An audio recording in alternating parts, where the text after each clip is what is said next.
Many collaborative investigations require some type of calculation. For example, in the heart rate activity, students are asked to measure their pulse at a resting state. Then they engage in 2 minutes of exercise, and then over various specified periods remeasure their pulse. And this data goes into a data table, and you can see here's some actual data from students. And so you'll notice this yellow row over here. Yellow row there says average. Well, where do those average values come from? So let's actually replicate that. And the way we're going to do that is you're going to want to watch where the cell where I'm entering data as well as this formula line up there. So if I type in equals here, you'll see that an equals appears up here as well. Because this is going to show you always what the formula is in a particular cell after you've typed it.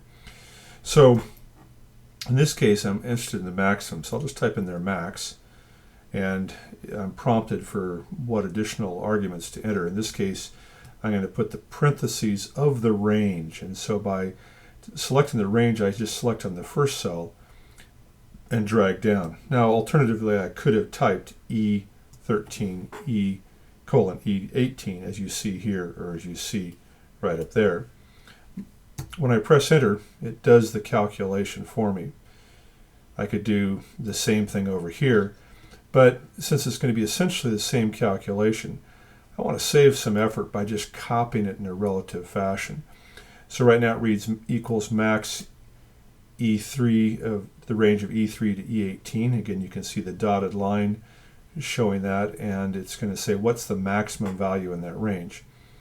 Well, if I could simply just copy this over and change the E to F, everything would be fine. Well, fortunately, it's easy to do that. This little tiny box in the lower right-hand corner allows me to copy it if I click on it very precisely and then drag across. And I'm going to drag it all the way over to column J.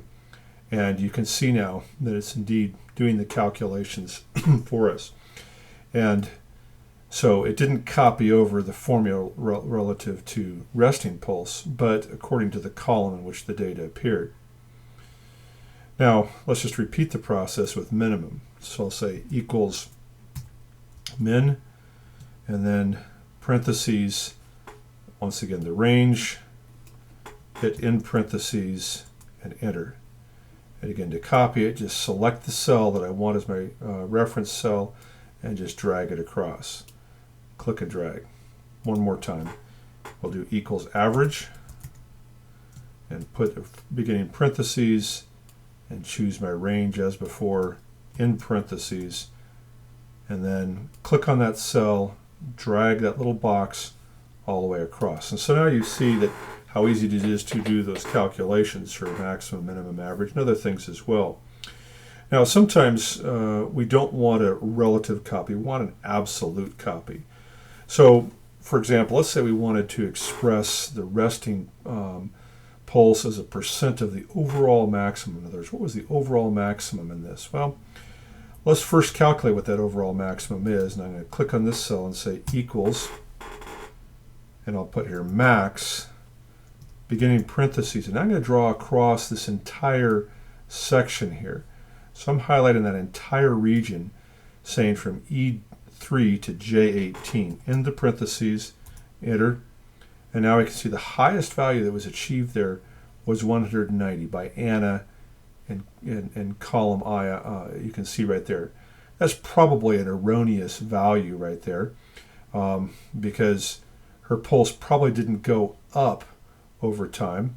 In other words, if this was her resting pulse and then this was 10 seconds after exercise, her pulse probably didn't increase 100 seconds after there. That probably was an error. Now, just to show you, if I was to change this, let's say her real value that she should have put down there was 135. I changed that to 135. When I press enter, watch how the overall max is recalculated. Now it's finding the overall max is 180, which doesn't belong to any of these cells here, but to Anna's calculation right over here. So now let's say we wanted to find their resting pulse, column E, as a percent of the overall maximum of this particular value. So in this case, I'm going to say equals, And I'm just going to click on their resting pulse. So Eric had 62. And I'm going to divide it by the overall max, which is 180. Now, I hit enter, everything looks great. And let me just express that now as a percent, so I can click on that and express it as a percent. Okay, it makes sense. Now, however, if I start copying down at this point, I'm going to get some weird data. Because as I drag down here, it goes, whoa, what happened? In fact, let's just try it again. Let's copy the whole column, and you'll see that all of those values will be an error. And it says you can't divide by 0 is what it's saying. So let's try to figure out what went wrong. In this case, we were trying to divide E3, which was the resting pulse of Eric, divided by D23, which is the overall max. But when it copied it in relative fashion. So the next one says E4 divided by D24. Well, there's nothing in D24, so we're dividing by 0. So although the copy worked great in this case, it did not work great when I did it this time. But if I fix that by clicking up here and putting a $sign in front of the D and a $sign in front of the 23, that means always go to column D, always go to 23 when you're going to do the copying. So this is now fixing that. So when I press enter, okay, the value still stays the same, but if I copy this over, I'm going to take that cell, I'm going to copy it down by selecting that cell, little block there, and dragging it down, and we can see, all the calculations are now working because we're no longer dividing by 0. We are indeed dividing by the overall max of 180. And so you can see that the overall maximum heart rate that was achieved after 2 minutes of exercise, 10 minutes following that 2 minutes of exercise, was 180. The highest that anybody had prior to that time was Cynthia. Her resting pulse was 90. And again, you can make sure that 90 is indeed half of 180, which you're seeing right here. So that gives you some kind of an idea for how calculations are done. And of course, these data can then be placed or can be charted. In this case right here, we're seeing now that average value is now contrasted with an individual student's value, in this case Eric's value. So that's showing you some of the most basic features for calculations in working with spreadsheets. Basically, you can get as sophisticated as you want to with these spreadsheets. And let's just give you a couple examples here. One of the CSCS activities over here under the general category is called spreadsheet calculations. And this is just intended to give people practice in terms of doing those calculations. So here we have like temperature conversion to convert from Celsius to Fahrenheit. How would you do that? How would you set up some kind of conversion? And here's the calculations.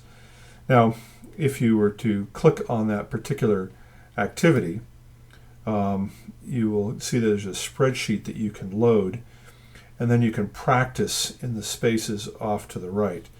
So, for example, in this case right here, we're trying to calculate the force on an object where the mass of that object is 200 kilograms, and it's at the Earth's surface, so the acceleration due to gravity is 9.8 meters per second squared. So what would the force be? Well, in this case, we can see it's equal to C6, which happens to be, if I highlight this, it'll highlight it on the table. So the C6 is the green part right here, which is the mass, and then the red part, C7, is the acceleration, and indeed the formula that we normally write is F equals ma, and that's going to give us that calculation. Well, let's try something a little bit more complex. Now, on that particular activity, which you should try, is there is a pullout here where we can actually look at some of those formulas. So, for example, here we're looking at how do you calculate ideal gas law. Well, it's PV equals nRT, or P is equal to nRT divided by V. In this case, we're trying to solve for P, So we want to take the product of N, R, and T and divide it by V. Well, let's just try it. So let's go back over to our spreadsheet here, and we'll say we wanted to put in there an equal sign, and we're going to choose N. Well, right here, this is N, the number of moles. So N, we then want to multiply by R. So use the asterisk for multiplication. And then this is R, the gas constant. So you're going to click on that cell. And then we want to multiply by T. So again, another asterisk. And then click on the temperature right here, which is 373. And then we're going to divide by, we're going to use a slash, the volume. And when we press enter here, we've now calculated what the pressure is in atmospheres. And it might be good for me to write that up here. This is the pressure in atmospheres that given 5 moles of a gas at 373 degrees in 3 liters.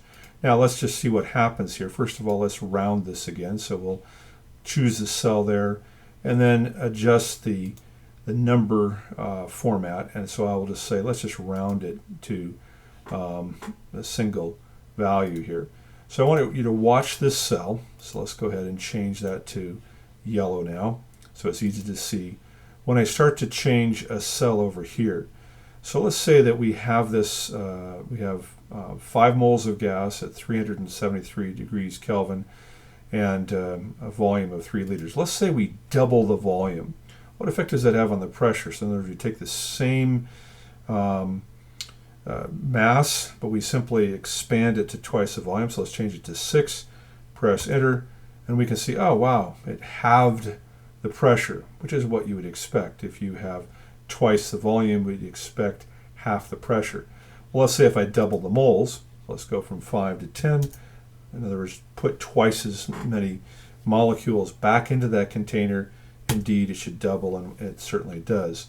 The reason it's not 52 there is, again, because of rounding. So as you go through these, you'll want to look at these calculations, and those calculations are in that CSCS activity, and try to replicate the formulas you see here. And if you basically get these definitions down here, in other words, what you see at the bottom here, you will have 99% of all of the material you're going to need for a typical CSCS activity, or pretty much any kind of CSCS collaborative investigation.